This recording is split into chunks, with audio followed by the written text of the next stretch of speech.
ഈശോമിശിഹായ്ക്ക് സ്തുതിയായിരിക്കട്ടെ. ഈശോയുടെ സ്നേഹമുള്ളവരെ, സങ്കീർത്തന പുസ്തകം 110:1.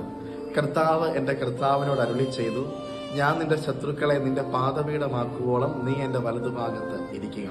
എന്റെ പ്രിയപ്പെട്ടവരെ, ഞാനും നിങ്ങളും അപ്രതീക്ഷിതമായി സങ്കടങ്ങളും നിരാശകളും ഒക്കെ കടന്നു വരുമ്പോൾ ജീവിതത്തിൽ ഒറ്റപ്പെട്ടു പോകുന്നവരാണ്.